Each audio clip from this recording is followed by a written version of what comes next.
The morning sun cast long shadows across the gravel parking lot of Sacred Heart Baptist Church as Margaret Maggie Thompson adjusted her floral dress for the third time. The fabric strained against her frame, and she could feel the familiar tightness that had become her constant companion over the past few years.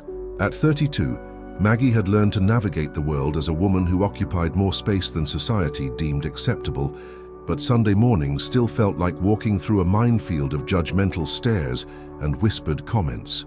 The small town of Cedar Falls, South Dakota, population 3,847, wasn't known for its progressive attitudes.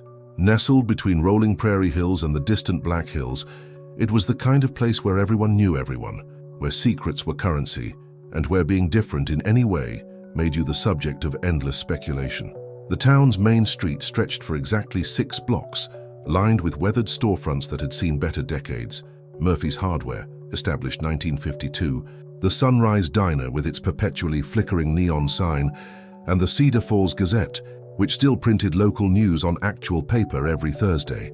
Maggie had lived here her entire life, watching classmates leave for college in Rapid City or Sioux Falls, never to return except for brief holiday visits. She'd stayed, caring for her ailing mother until her passing 2 years ago, working at the town's only bank as a teller, and finding solace in the routine of small-town life despite its limitations. Her mother, Eleanor Thompson, had been the town librarian for 37 years, a woman who commanded respect through her vast knowledge and gentle wisdom. But Eleanor had also been thin, elegant, and graceful, everything Maggie felt she was not. The church bells began their familiar Sunday morning call, and Maggie took a deep breath, tasting the crisp October air that carried hints of wood smoke and the distant smell of harvested corn. She'd been attending Sacred Heart since childhood, had been baptized in its modest sanctuary, confirmed at 14, and had sung in the choir until her voice started shaking with self-consciousness every time she felt eyes upon her. Pastor Reynolds, a well-meaning man in his late 50s with a tendency toward lengthy sermons about moral fortitude, had always been kind to her. His wife, Martha, however, possessed the particular brand of passive-aggressive concern that small-town women wielded like a weapon. "Oh, Maggie dear," she would say, her voice dripping with false sympathy. "Have you tried that new diet everyone's talking about? I have a wonderful recipe for cabbage soup that just melts the pounds away." As Maggie approached the church steps, she noticed the usual clusters of congregants gathering in their Sunday best. The Hendersons stood near the entrance, their 3 perfectly dressed children fidgeting in their miniature suits and frilly dresses. Tom Henderson owned the town's insurance agency and possessed the kind of confident swagger that came from moderate success in a small pond. His wife, Susan, taught 2nd grade at the elementary school and had perfected the art of the sympathetic head tilt that preceded every piece of gossip she shared. "Morning, Maggie," Susan called out, her voice carrying across the parking lot with the practiced projection of a teacher. "Don't you look comfortable today?" The word comfortable landed like a small stone in still water, creating ripples of meaning that everyone present understood. It was code, the kind of language small-town society used to maintain the veneer of politeness while delivering its subtle cruelties. Maggie forced a smile and nodded, her hand unconsciously smoothing down her dress again. Inside the church, the familiar scent of old wood and carpet cleaner mixed with the overwhelming floral perfume that seemed to emanate from the congregation in waves. The sanctuary could seat about 200 people, though it rarely reached half capacity except on Easter and Christmas. The pews were worn smooth by decades of use, and the stained glass windows, while modest compared to grand cathedrals, cast colorful patterns across the burgundy carpet when the morning sun hit them just right. Maggie had her usual spot in the 4th row from the back on the aisle. She'd chosen this location strategically over the years, close enough to appear engaged, far enough back to avoid the most scrutinizing stares, and on the aisle so she could slip out quickly if the emotional weight of the morning became too much to bear. She'd done this dance so many times she could perform it in her sleep. As she settled into her seat, she became aware of the conversation happening in the pew behind her. 2 women, Mrs. Carlson and Mrs. Webb, were discussing the upcoming church social with the kind of intensity usually reserved for matters of national security. "Well, I just think it's important that we all contribute according to our abilities," Mrs. Carlson was saying, her voice carrying just loud enough for Maggie to catch every word. "Some people are naturally better at certain things than others." "Oh, absolutely," Mrs. Webb replied, and Maggie could hear the rustle of her turning to look directly at her. Take baking, for instance. Some people just have such a healthy appetite for their own cooking, if you know what I mean. The laughter that followed was soft, feminine, and absolutely devastating. It was the kind of laughter that women had perfected over generations, designed to wound while maintaining plausible deniability. If confronted, they could always claim they were talking about something else entirely, that Maggie was being too sensitive, that she was imagining things. But Maggie wasn't imagining anything. She'd lived with this soundtrack her entire adult life, the constant hum of judgment and mockery that followed her through grocery stores, down sidewalks, and into every social gathering.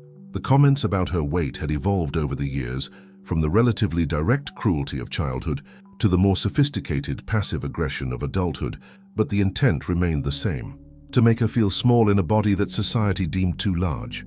The organ wheezed to life, played by Mrs. Kowalski, whose arthritis had long since compromised her ability to hit the right keys consistently. The congregation rose for the opening hymn, Amazing Grace, and Maggie's voice joined the collective singing, though she kept it low, mindful of taking up too much auditory space as well as physical space. Pastor Reynolds took the pulpit with his characteristic gentle authority, his grey hair neatly combed and his navy suit pressed to perfection. He was a good man, Maggie had always believed, despite his wife's shortcomings.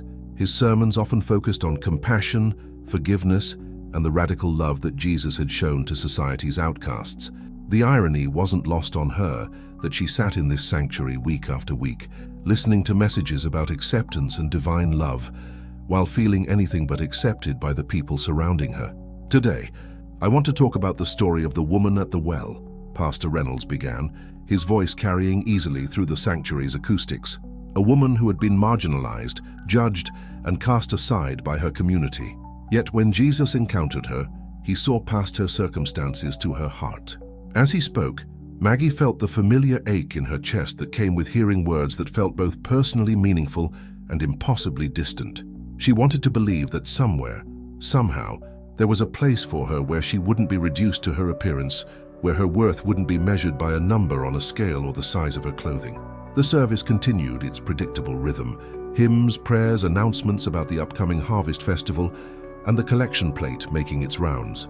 Maggie contributed her usual $10, a significant portion of her modest bank teller's salary, and tried to focus on the positive aspects of her faith, rather than the judgment of its earthly representatives.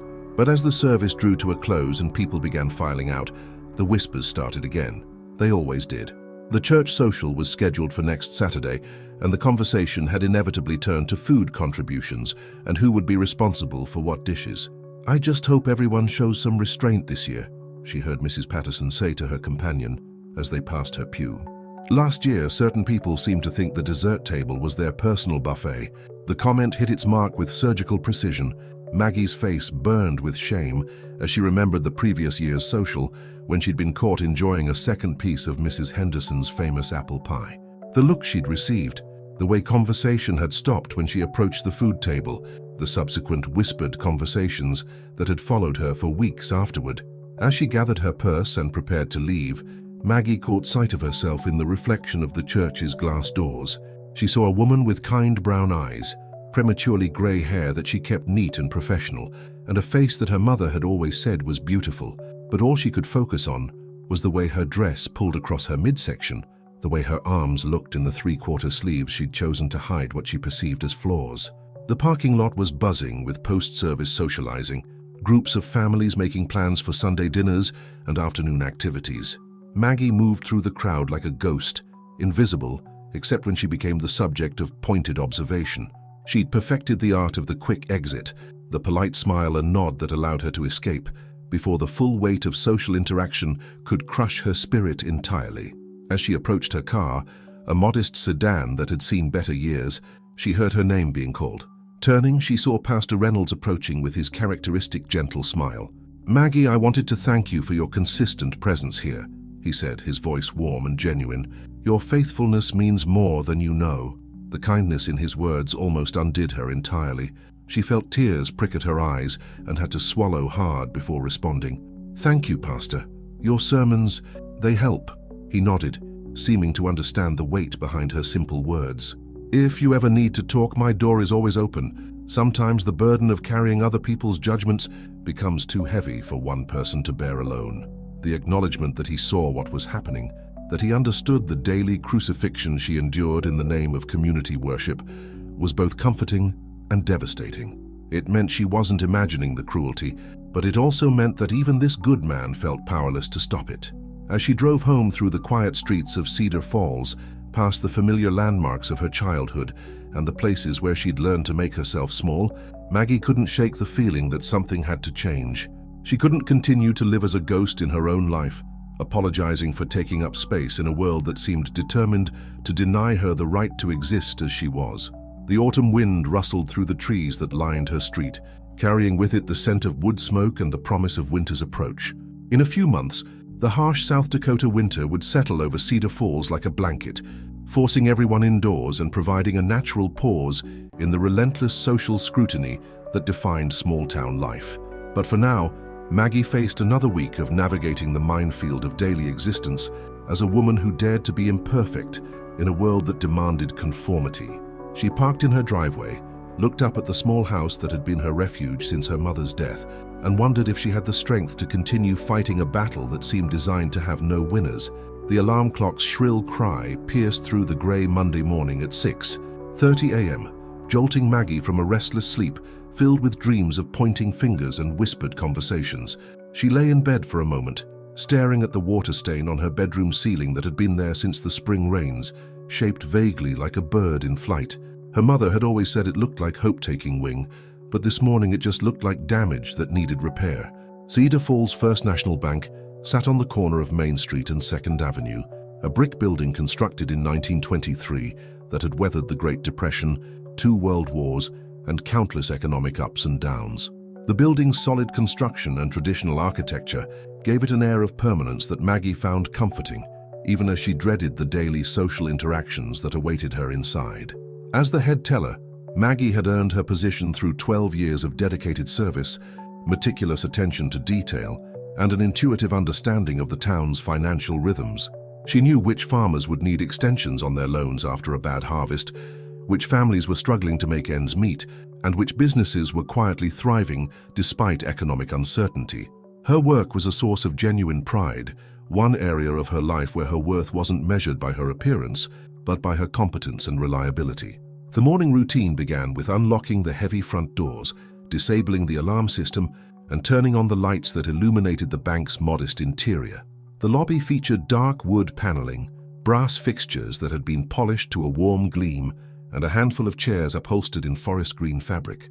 Behind the teller windows, a large vault door stood open during business hours, its thick steel construction serving as a reminder of the institution's primary purpose, safeguarding the financial security of Cedar Falls residents.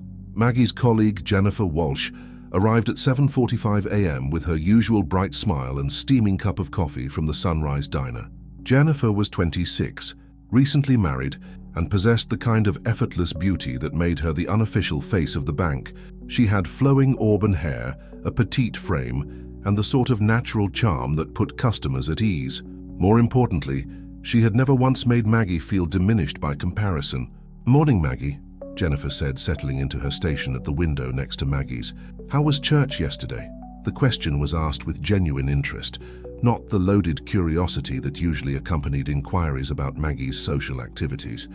Jennifer had moved to Cedar Falls from Sioux Falls 2 years ago when she married her husband Danny, who worked at the grain elevator.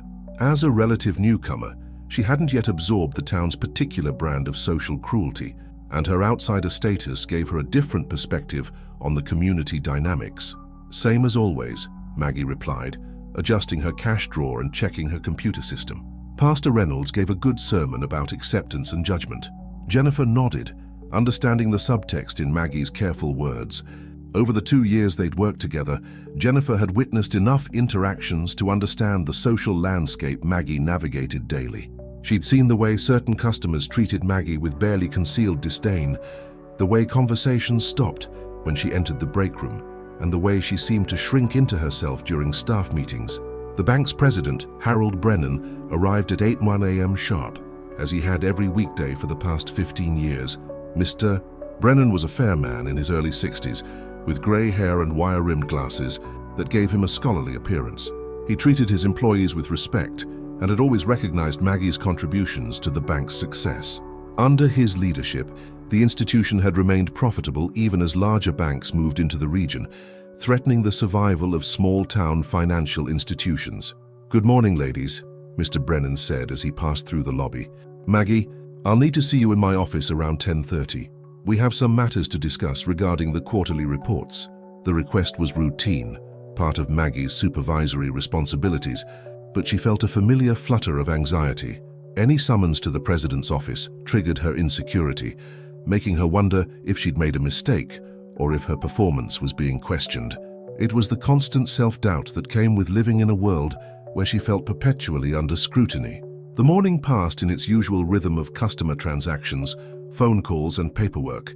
Mrs. Kowalski, the church organist, came in to deposit her social security check and lingered at Maggie's window longer than necessary. "I heard there was quite a bit of talk after church yesterday," Mrs. Kowalski said, her voice carrying the particular tone that preceded gossip. "About the church social next Saturday."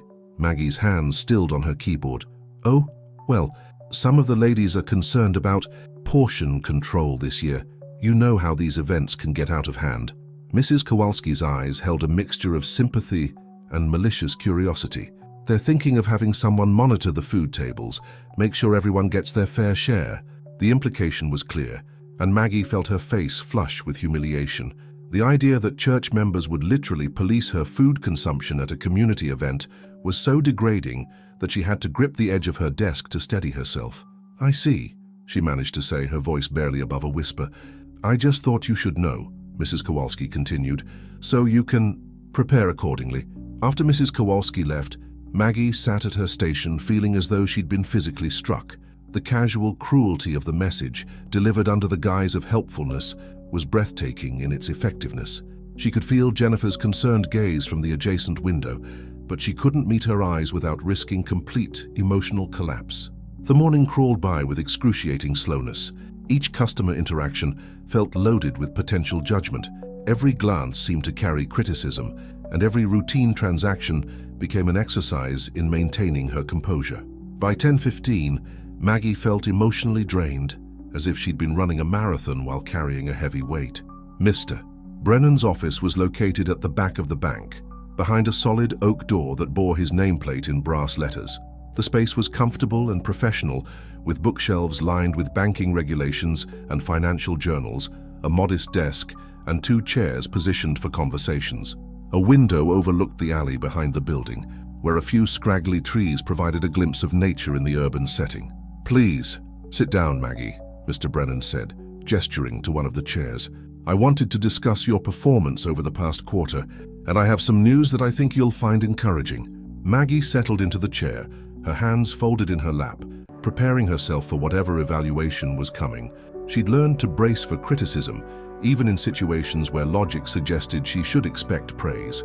"Your accuracy rate continues to be the highest among our staff," Mr. Brennan began, consulting a file on his desk.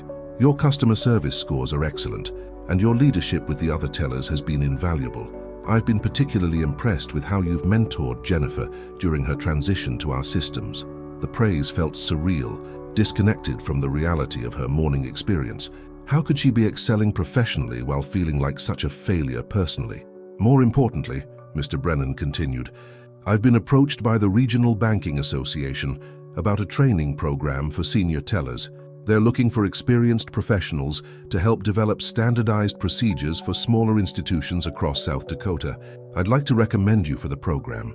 The opportunity was significant, potentially opening doors to advancement that Maggie had never imagined possible. The training would take place in Rapid City over several weekends, exposing her to banking professionals from across the region and providing professional development that could transform her career trajectory. I'm honored that you'd consider me," Maggie said, genuinely touched by his confidence in her abilities. "You've earned this opportunity through your dedication and expertise," Mr. Brennan replied. "I know you don't always see your own worth, Maggie, but your contributions to this institution have been invaluable. Sometimes we need to step outside our comfort zones to fully realize our potential." The conversation continued for another 10 minutes, covering the details of the training program, the schedule, and the potential impact on her career. When Maggie returned to her station, she felt emotionally whiplashed by the contrast between Mr. Brennan's professional respect and the social humiliation she'd experienced earlier. Jennifer immediately noticed the change in her demeanor. "Good news?" she asked hopefully. "Professional development opportunity," Maggie replied, still processing the implications of the conversation. "Training in Rapid City." "That's wonderful." Jennifer's enthusiasm was genuine and infectious. "You absolutely deserve recognition for everything you do here." The afternoon brought a steady stream of customers, including several farmers conducting business before the lunch hour. Among them was Robert Crow Feather, a man in his early 30s who had been coming to the bank for the past 6 months. He was Lakota, originally from the Pine Ridge Reservation, and had recently purchased a small ranch about 20 miles outside of Cedar Falls. Robert was quiet and respectful, conducting his business with a dignity that impressed Maggie. He never seemed hurried or impatient, always thanked her courteously, and had a way of making eye contact that suggested he saw her as a person rather than just a service provider. In a world where she often felt invisible, or visible only as an object of judgment, his simple respectfulness felt like a gift. "Good afternoon, Mr. Crowfeather," Maggie said as he approached her window. "How can I help you today?" "Please, call me Robert," he said, his voice carrying the slight accent that marked him as a native speaker of Lakota. "I need to make a deposit and inquire about a small business loan." As they conducted the transaction, Maggie found herself noticing details about him that she hadn't observed before. His hands were calloused from ranch work, but his movements were gentle and precise. His dark hair was pulled back in a simple ponytail, and he wore a practical flannel shirt and well-worn jeans. There was something about his presence that felt grounding, as if he carried within himself a deep connection to the land and an understanding of life that transcended the petty concerns of small-town gossip. "The loan would be for expanding my horse training operation," Robert explained as Maggie pulled up the appropriate forms on her computer. "I'm looking to add facilities for therapeutic riding programs." The concept intrigued Maggie, who had always been drawn to animals but had never had the opportunity to explore that interest. Therapeutic riding. Working with horses can be healing for people who have experienced trauma or who struggle with emotional challenges, Robert explained. "The horses don't judge based on appearance or past mistakes. They respond to authenticity, to the person's true spirit." The words resonated with Maggie in a way that surprised her. The idea of being valued for authenticity rather than conformity felt revolutionary, like discovering a new language that finally had words for experiences she'd never been able to express. As they completed the loan application process, Robert mentioned that he would be attending the upcoming church social. "I believe community events are important for building understanding between different groups of people," he said. The mention of the church social sent a chill through Maggie, reminding her of Mrs. Kowalski's earlier warning about food monitoring. The thought of facing that humiliation in front of Robert, who seemed to embody the kind of dignity she wished she could claim for herself, was almost unbearable. "I hope you enjoy it," she managed to say, her voice carefully neutral. Robert studied her face for a moment, and she had the unsettling feeling that he could see through her polite facade to the anxiety beneath. "Sometimes the most important conversations happen in unexpected places," he said quietly. "Thank you for your help today, Maggie." As he left the bank, Maggie watched him through the window, observing how he moved through the world with a quiet confidence that seemed unshakable. She wondered what it would feel like to inhabit her own body with such ease, to navigate social situations without the constant fear of judgment and rejection. The rest of the afternoon passed uneventfully, but Maggie found herself replaying the conversation with Robert, particularly his words about horses responding to authenticity. The idea that there might be spaces in the world where her worth wasn't determined by her appearance felt both hopeful and terrifying. As closing time approached, she began the familiar routine of balancing her cash drawer, securing sensitive documents, and preparing the bank for another night. But tonight, the routine felt different somehow, as if the day's events had shifted something fundamental in her understanding of herself and her place in the world. The training opportunity in Rapid City represented a chance to step outside the suffocating confines of Cedar Falls' social hierarchy. For the first time in years, Maggie allowed herself to imagine a future where she might be valued primarily for her skills and contributions, rather than judged for her physical appearance. As she locked the bank's front door and walked to her car, the October evening air carried the scent of wood smoke and the promise of seasonal change. The autumn wind rustled through the trees that lined Main Street, and Maggie felt something stirring within herself that might have been hope, or courage, or simply the recognition that change was possible, even for someone who had spent so long believing she was powerless to transform her circumstances. The week following Maggie's conversation with Mr. Brennan passed in a blur of routine transactions and mounting anxiety about Saturday's church social. Each morning brought the same ritual, checking her reflection in the bathroom mirror, adjusting her clothing to minimize what she perceived as flaws, and steeling herself for another day of navigating the social minefield that was small-town life. By Thursday, the anticipation had become almost unbearable. The church social dominated conversations throughout Cedar Falls, from the Sunrise Diner's morning coffee crowd to the afternoon shoppers at Murphy's Hardware. Everyone seemed to have an opinion about the menu, the decorations, and, most pointedly, the new guidelines that had been established for the event. Jennifer noticed Maggie's increasing distress and finally confronted her during their lunch break. They sat in the bank's small employee break room, a cramped space with a rectangular table, a microwave, and a coffee maker that had seen better days. The fluorescent light overhead cast a harsh glare that made everything look slightly washed out. "Maggie, you've barely eaten anything all week," Jennifer said, watching her friend pick at a small salad. "And you keep checking your phone like you're expecting bad news." Maggie set down her fork and sighed. "It's the church social. Some of the ladies have decided to monitor the food situation this year." "Monitor how?" Jennifer's voice carried a sharp edge that suggested she already suspected the answer. "To make sure everyone gets their fair share," Maggie replied, unable to meet Jennifer's eyes. "Apparently, some people have been taking too much food at these events." The silence that followed was pregnant with understanding. Jennifer had witnessed enough of Cedar Falls' social dynamics to know exactly what this meant and who was being targeted. "That's absolutely disgusting," Jennifer said finally, her voice low but fierce. "You know what? Don't go. Come to dinner at my house instead. Danny's grilling burgers and we can watch movies and forget about all these small-minded people." The invitation was tempting, but Maggie knew that avoiding the social would only fuel more gossip and speculation. Her absence would be noted, discussed, and interpreted as an admission of guilt or shame. In a town like Cedar Falls, not showing up to community events was almost as damaging as showing up and being humiliated. "I have to go," Maggie said quietly. "If I don't, it'll just make things worse." Jennifer reached across the table and squeezed Maggie's hand. "Then I'm going with you. Danny and I will be there, and we'll sit with you. And if anyone says anything inappropriate, they'll have to deal with me." The gesture of solidarity was so unexpected and touching that Maggie felt tears prick at her eyes. In 12 years of attending these events, she'd never had anyone offer to stand with her, to act as a buffer against the casual cruelty that seemed to be an accepted part of community life. That afternoon, Robert Crow Feather came into the bank again, this time to finalize the paperwork for his small business loan.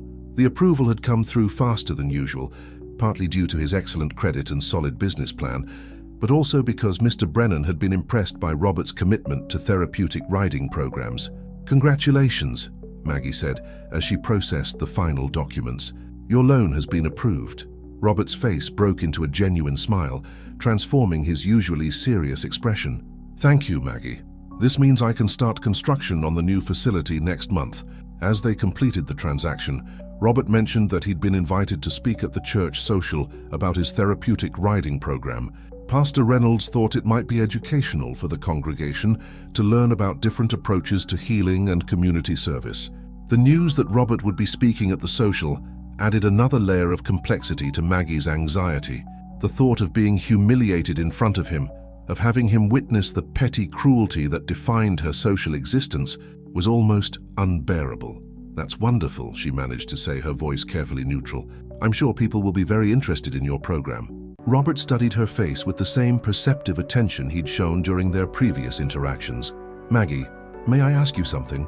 She nodded, though her heart rate quickened.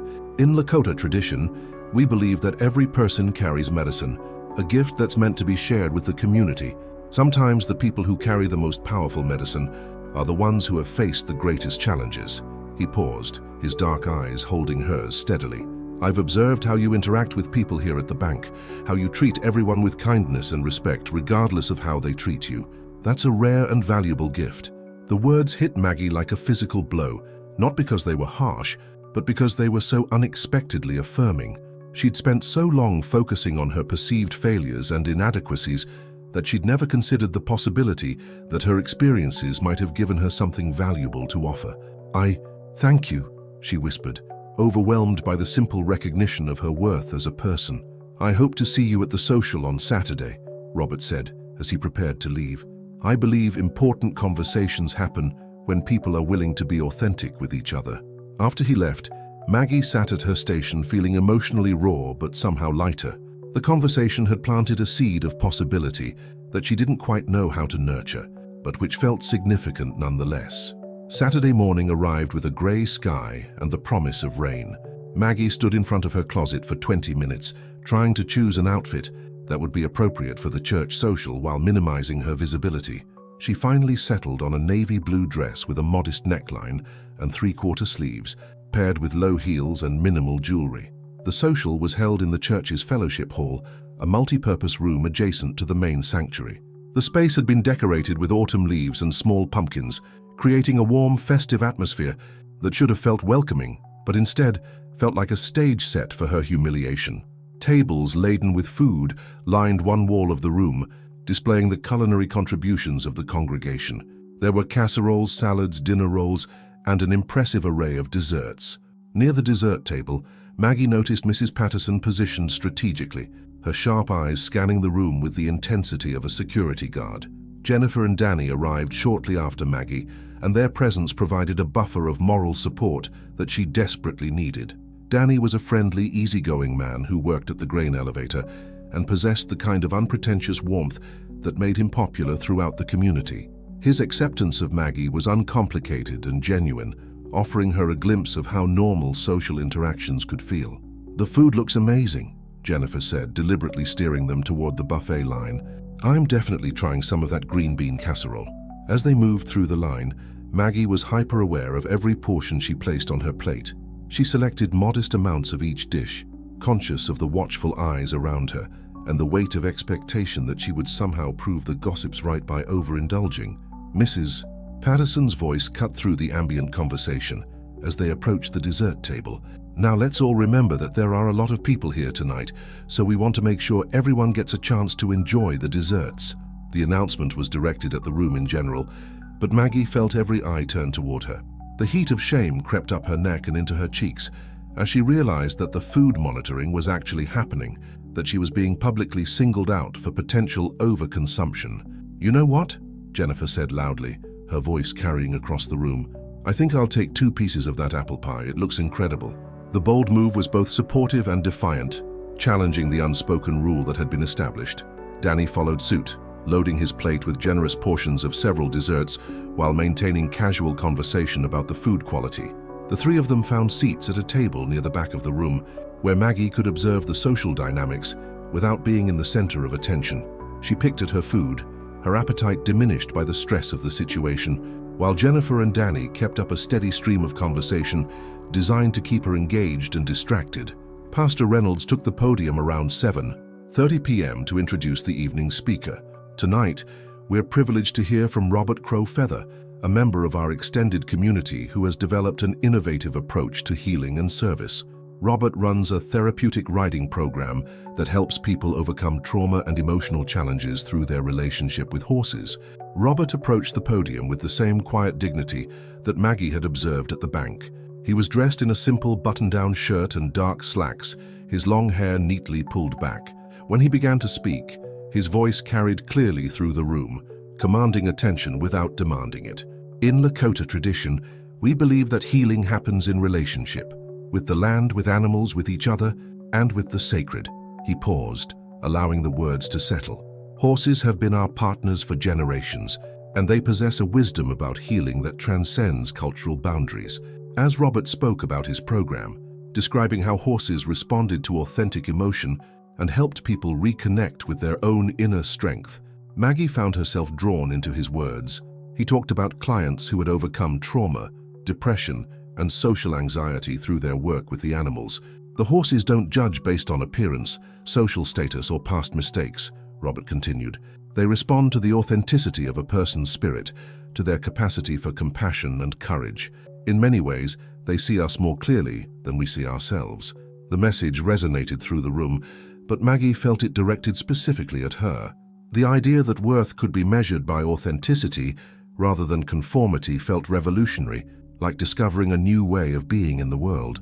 After Robert's presentation, people began approaching him with questions and comments. Maggie watched from her table as congregation members engaged with him, noting how his presence seemed to elevate the conversation beyond the usual small-town gossip and social positioning. As the evening wound down and people began clearing tables and saying their goodbyes, Maggie found herself helping with cleanup duties. She was carrying a stack of used plates to the kitchen when she encountered Mrs. Patterson blocking her path. "Well, Maggie," Mrs. Patterson said, her voice carrying the particular tone that preceded criticism, "I noticed you showed considerable restraint at the dessert table tonight. It's good to see you taking some responsibility for your situation." The words were designed to sound like praise while delivering a devastating blow. The implication that her worth as a person was tied to her food choices, that she needed to be monitored and controlled for her own good, was so dehumanizing that Maggie felt physically ill. Before she could respond, Robert appeared beside them. "Mrs. Patterson, I wanted to thank you for the warm welcome tonight. In my culture, we believe that how a community treats its most vulnerable members reflects the spiritual health of the whole group." The statement was delivered with such quiet authority that Mrs. Patterson seemed momentarily stunned. Robert's words carried an implicit challenge to the social dynamics that had been on display throughout the evening. "Oh, well, of course," Mrs. Patterson stammered, clearly uncomfortable with the implications of his observation. "We're all just trying to help each other." "Yes," Robert said, his gaze steady and unwavering. "True help comes from recognizing the inherent dignity in every person and supporting them in discovering their own strength." As Mrs. Patterson hurried away, clearly flustered by the encounter, Robert turned to Maggie. "May I walk you to your car?" The offer was simple, but it felt like a lifeline.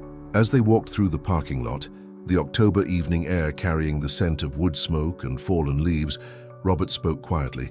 "I've been thinking about what I said earlier, about everyone carrying medicine.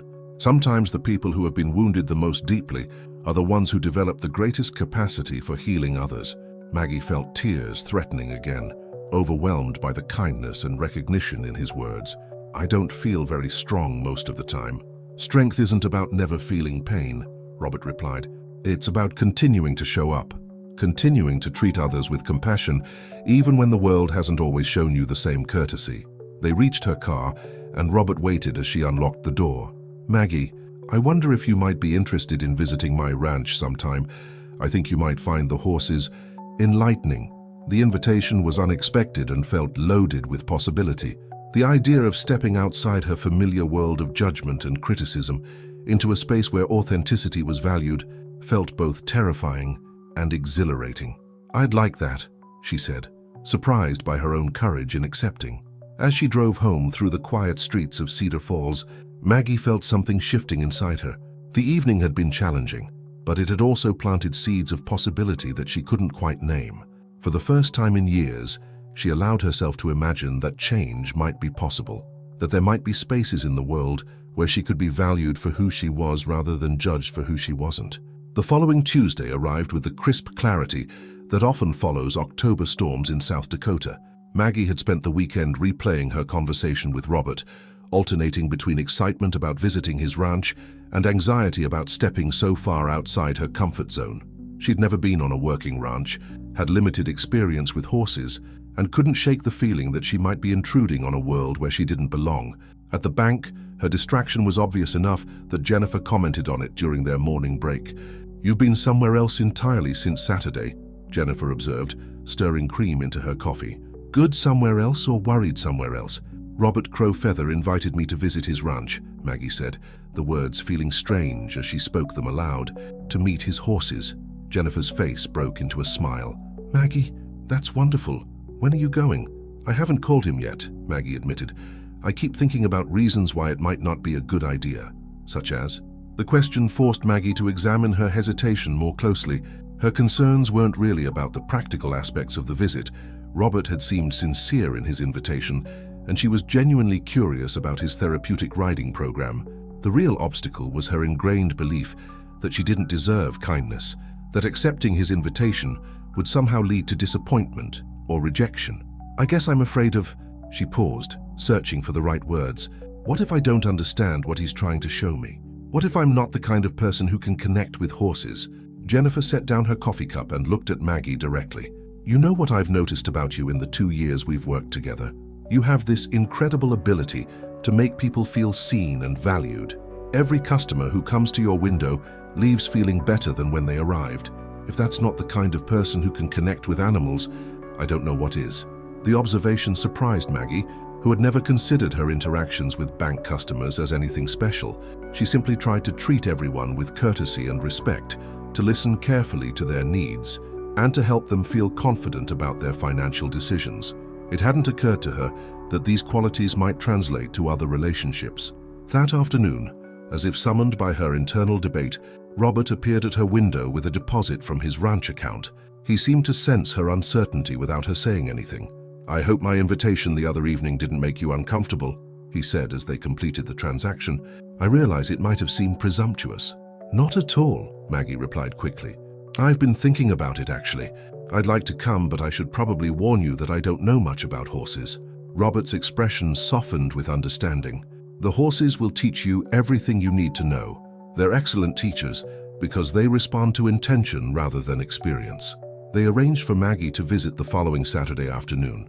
Robert gave her detailed directions to his ranch, which was located about 20 miles southeast of Cedar Falls on a dirt road that wound through rolling prairie grassland.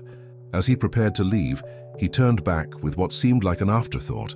Maggie, you might want to wear clothes you don't mind getting dirty. Ranch work isn't particularly concerned with keeping things pristine. The comment was practical, but it carried deeper implications about leaving behind the carefully controlled image she'd constructed for navigating town life. The idea of being in a space where appearance mattered less than authenticity felt both liberating and terrifying. The rest of the week passed with unusual speed, as if time were eager to deliver her to this new experience. Maggie found herself researching therapeutic riding programs online, reading articles about the healing relationship between humans and horses, and learning basic facts about horse behavior and communication. The more she read, the more intrigued she became by the concept that healing could happen through relationship with animals rather than through traditional therapy or medical intervention. Saturday morning dawned clear and cool, with the kind of brilliant blue sky that made the Dakota prairie look infinite. Maggie dressed carefully in jeans, a flannel shirt, and sturdy boots, clothes that felt foreign after years of bank-appropriate attire, but somehow right for the adventure ahead. The drive to Robert's ranch took her through landscape that she'd seen countless times, but never really noticed. The rolling hills were painted in autumn colors, with golden grassland punctuated by groves of cottonwood trees that blazed yellow and orange against the endless sky. The dirt road wound past abandoned homesteads, their weathered buildings standing as monuments to earlier generations who had tried to make a living from this challenging but beautiful land. Robert's ranch appeared gradually over a rise in the road, announced first by wooden fence posts and then by the sight of horses grazing in a large pasture. The main house was a modest ranch-style structure with a wraparound porch, surrounded by several outbuildings including a large barn and what appeared to be an indoor riding arena. Everything about the place suggested functionality over decoration, but there was an undeniable beauty in the way the buildings sat comfortably in the landscape, as if they had grown from the earth itself. Robert emerged from the barn as Maggie parked her car, wiping his hands on a rag and smiling with genuine warmth. He was dressed in work clothes, faded jeans, a flannel shirt, and well-worn boots, and looked completely at home in his environment. "Welcome to Crow Feather Ranch," he said as she got out of her car. "I'm glad you decided to come." The property was larger than it had appeared from the road, with several fenced pastures containing different groups of horses. Robert explained that he maintained separate herds based on the animals' temperaments and the specific needs of his therapeutic programs. Some horses worked with children who had experienced trauma, others specialized in helping adults overcome anxiety and depression, and a few were trained specifically for people with physical disabilities. Each horse has their own medicine, their own gift for healing, Robert explained as they walked toward the nearest pasture. "Part of my job is matching the right horse with the right person, creating partnerships that benefit both."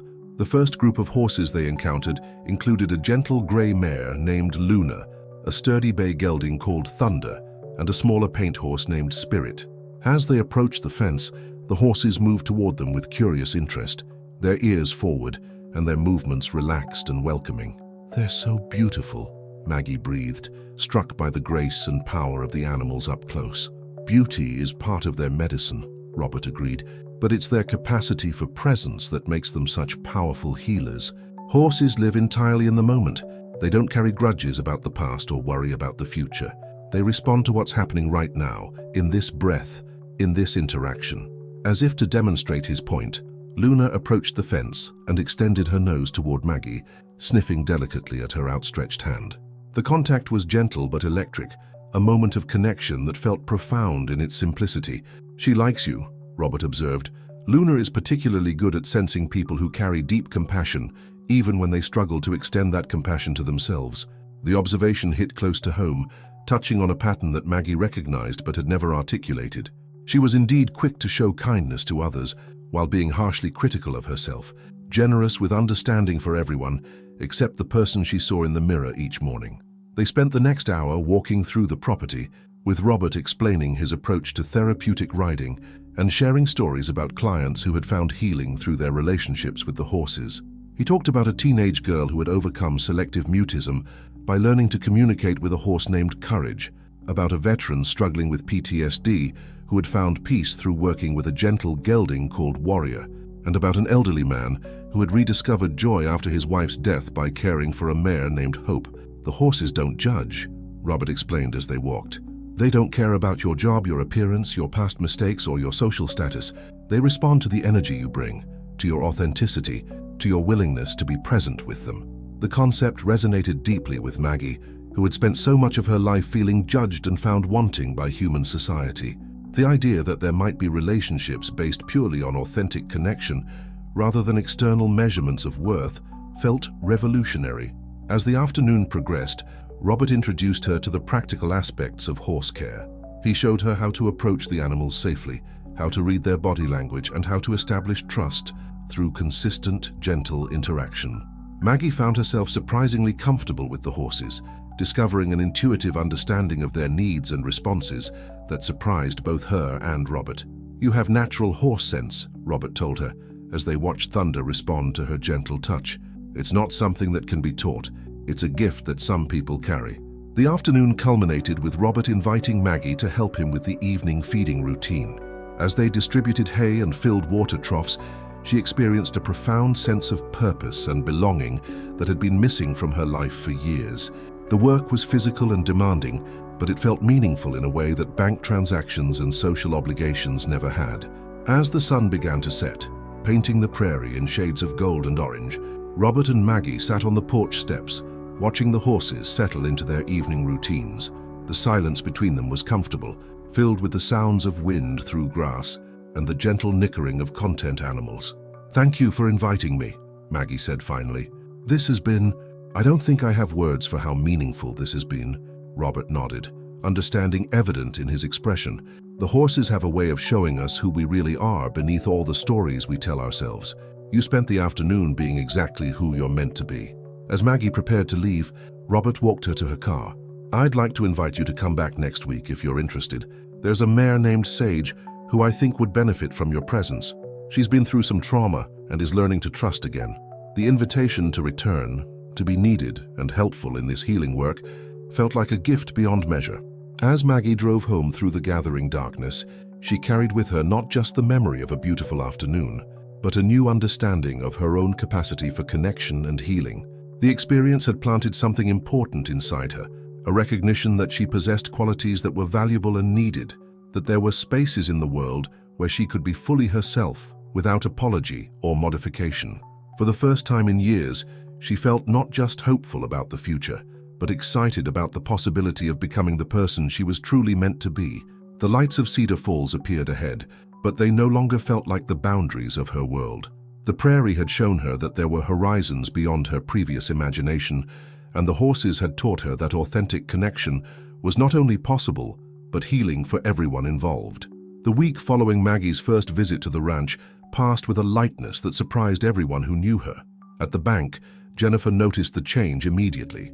Maggie moved with more confidence, spoke up more readily in staff meetings, and seemed less affected by the subtle criticisms and passive-aggressive comments that had once sent her retreating into herself. "You're different. Jennifer observed during their Thursday morning break.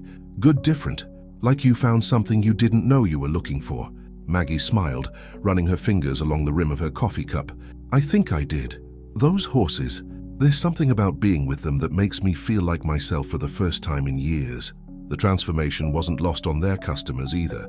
Mrs. Henderson, who had always treated Maggie with barely concealed disdain, seemed taken aback when her usual condescending remarks failed to diminish Maggie's cheerful professionalism. Even Mrs. Patterson, encountered at the grocery store, seemed confused by Maggie's newfound confidence. You seem different lately, Margaret, Mrs. Patterson had said, her voice carrying the particular tone of someone probing for gossip. More present, I suppose. The comment was clearly intended as a backhanded observation, but Maggie had simply smiled and thanked her, refusing to engage with the implicit criticism. The horses had taught her something about responding from a place of centeredness rather than reacting from old wounds. Saturday couldn't arrive fast enough. Maggie found herself counting down the days, looking forward to returning to the ranch with an anticipation that felt foreign after years of dreading social interactions. She packed a small lunch and wore her most comfortable work clothes, already thinking of herself as someone who belonged in that environment. The drive to the ranch felt familiar this time, the winding dirt road leading not into unknown territory, but toward a place that was beginning to feel like home. The autumn landscape had deepened into richer colors. The cottonwoods now a brilliant gold against the endless blue sky, the prairie grass waving in shades of amber and bronze. Robert was waiting by the barn when she arrived, his face lighting up with genuine pleasure at seeing her. Maggie, perfect timing. Sage has been restless all week, like she's been waiting for something. I think that something might be you. Sage was a beautiful chestnut mare with white markings on her face and legs, but her beauty was shadowed by a wariness that spoke of difficult experiences.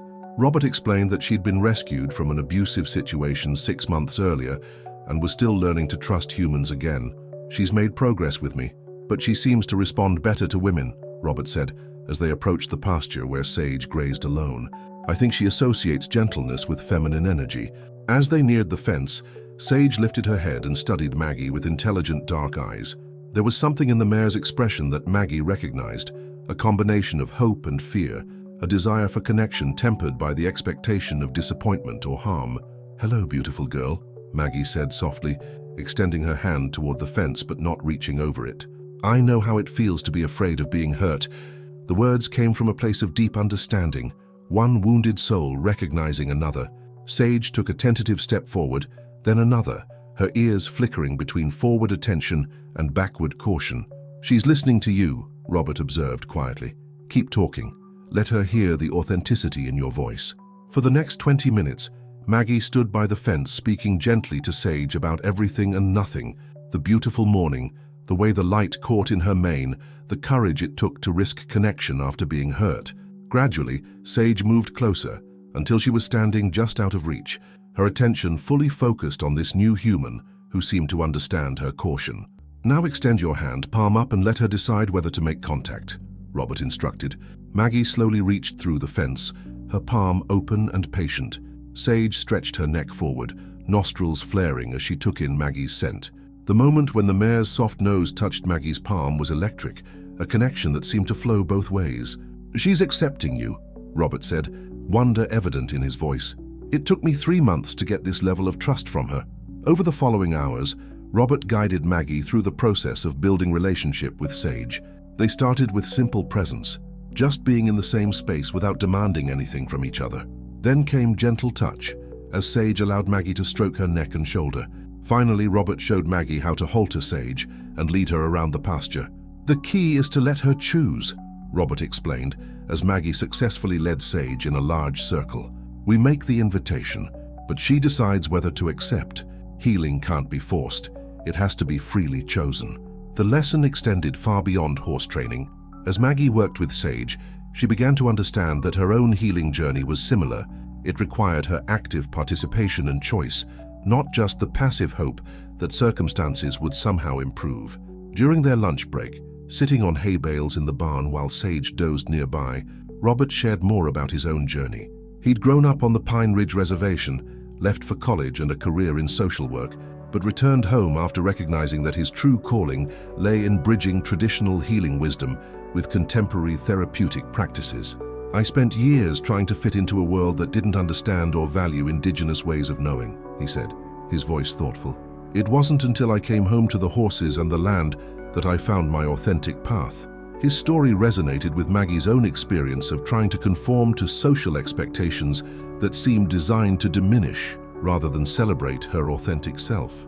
How did you find the courage to come back to what felt true, she asked.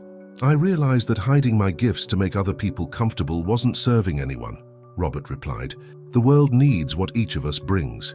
When we diminish ourselves to fit in, we rob the community of our medicine. As the afternoon progressed, Robert introduced Maggie to other aspects of the therapeutic riding program. She met several other horses, each with their own personality and specialized role in healing work. She learned about the physical therapy benefits of riding for people with disabilities, the emotional regulation that came from caring for animals, and the confidence building that resulted from mastering new skills.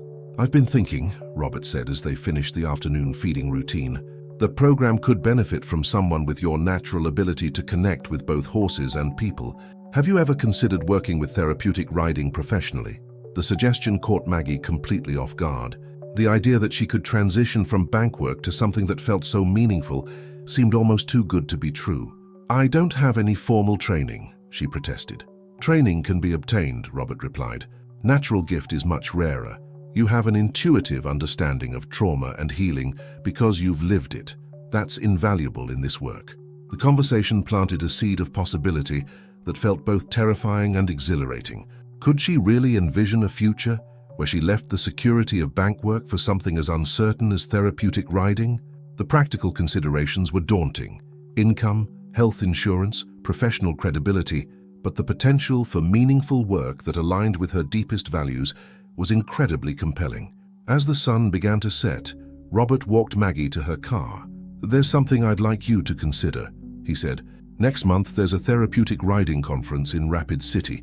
It would be a good opportunity for you to learn more about the field and meet other professionals doing this work. The conference was the same weekend as the banking training program Mr. Brennan had recommended. Maggie found herself at a crossroads between two different visions of her future, one safe and familiar, the other uncertain, but potentially transformative.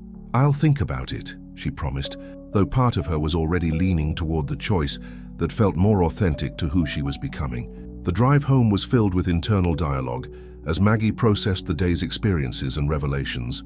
The connection she'd felt with Sage had been profound, but equally important was the recognition that she possessed skills and qualities that were needed in the world. For years, she'd thought of herself as someone who consumed resources and required management, rather than someone who had valuable contributions to make. Back in Cedar Falls, the familiar streetlights and storefronts seemed smaller somehow, as if her expanding sense of possibility had changed her perception of the town's boundaries.